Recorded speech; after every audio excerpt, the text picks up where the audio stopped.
Friends,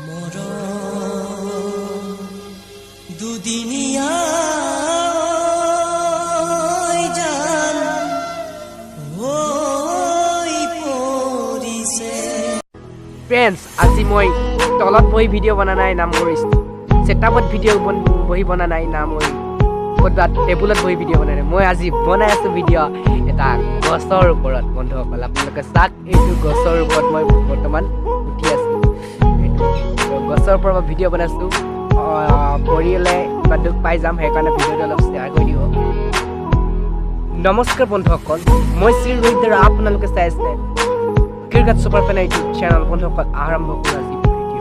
আজি ভিডিঅ'টো হৈছে ৰানু মণ্ডলৰ কথা আপোনালোকে গম পাইছে ৰানু মণ্ডল এজন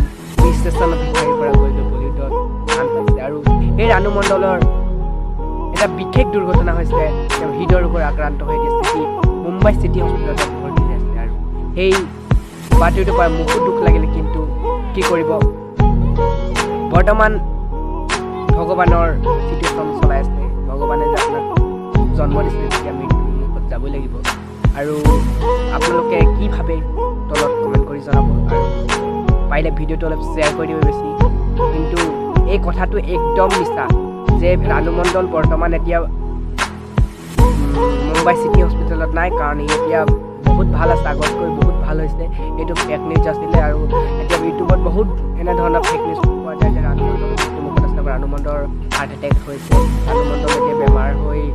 মুম্বাই চিটি হস্পিটেল এই কথা আপোনালোকক বিশ্বাস নকৰিব এই কথাটো সম্পূৰ্ণৰূপে এটা ফেক নিউজ হয় আৰু আপোনালোকক মই জনাই দিছোঁ যাতে আপোনালোকে অলপ নিজে গম পায় আৰু সকলোকে গম পাব বুলি ভিডিঅ'টো শ্বেয়াৰ কৰি দিব আৰু কি ক'ম আৰু বেছি নকওঁ আজিলৈ ইমানেই আপোনালোকক পুনৰ লগ পাম এটা অন্য এটা ভিডিঅ' লৈ বাই বাই জয় অসম জয় হিন্দ থেংকছ ফৰ ৱাচিং বন্দে মাতৰম